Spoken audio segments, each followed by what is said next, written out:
Hello, guys. It's time for another review.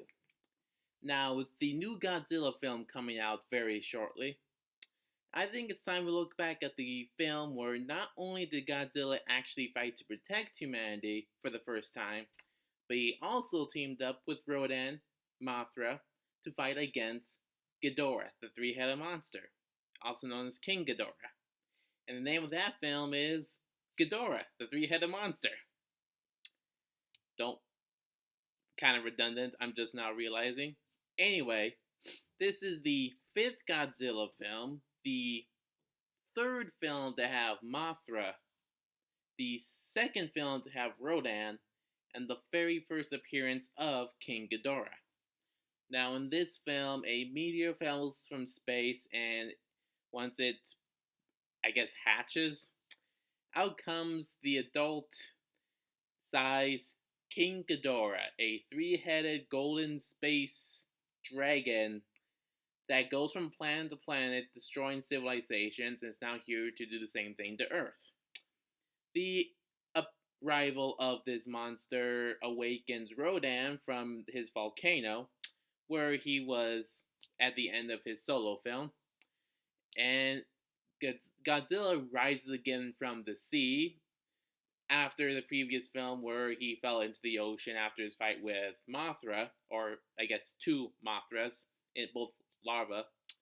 And we got Mothra as a larva, who is now trying to convince Godzilla and Rodan to team up to take on King Ghidorah.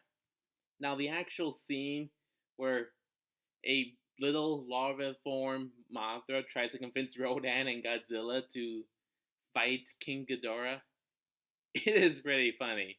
I mean, goes exactly how I think it would.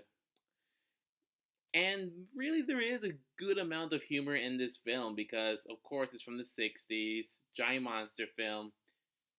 It's what do you expect in a lot of ways, but that's not really a bad thing. I mean, you've got this weird sort of subplot within the human plot of the film that's probably not really that necessary. But that's kind of what you've come to expect from these kinds of films.